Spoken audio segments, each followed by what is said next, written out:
राजगिरा आपल्याकडे फक्त उपवासासाठी वापरला जातो. खरं तर रोजच्या आहारात असायला हवं. का तर राजगिरा अँटीऑक्सिडंट आहे, कॅल्शियम रिच आहे, मॅग्नेशियम, आयरन, फॉलिक ॲसिडचं नॅचरल सोर्स आहे, इम्युनिटी बूस्टर आहे, डायजेशन इम्प्रूव्ह होतं, शिवाय बोन हेल्थसाठी बेस्ट आहे. वेट लॉससाठी वापरलं जातं. डाएट रेसिपी आहे. राजगिरापासून बरेच पदार्थ बनवले जातात.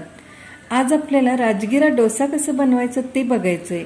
याला हिंदीमध्ये चौलाई असं म्हणतात. रामदाना, अमरंत अशा बऱ्याच नावांनी ओळखलं जातं. 1 वाटी राजगिरा घेतलंय. कडक पाण्यामध्ये 5 ते 6 तासांसाठी भिजत ठेवायचंय.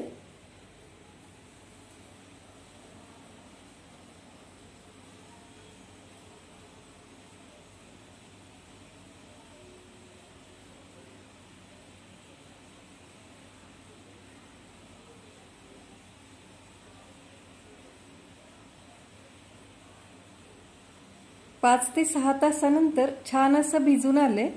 आता हे पाण्यासहित मिक्सरला ग्राइंड करून घ्यायचंय. एकदम बारीक असं ग्राइंड करायचंय. जितकं बारीक बॅटर तयार होईल तितके छान डोसे होतात. तर हे ग्राइंड करून घेतलेलं आहे. गरजेनुसार पाणी ऍड करायचंय.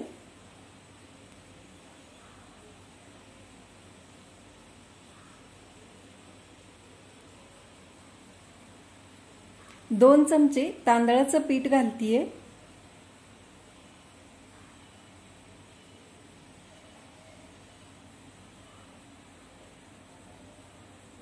अजून थोडंसं पाणी घालतीये. बॅटर जास्त थिक ठेवायचं नाहीये किंवा जास्त पातळही नाही करायचंय. हे परफेक्ट बॅटर आहे. चवीनुसार मीठ घालतीये. जिरा पावडर, हळद पूड आणि हिंग पावडर.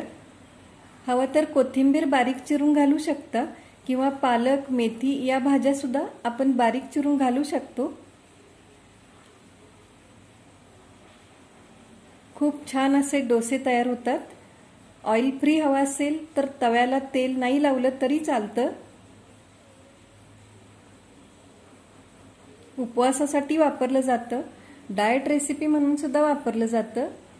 चवीला सुद्धा खूप छान लागतं आणि करायला वेळ जास्त लागत नाहीये.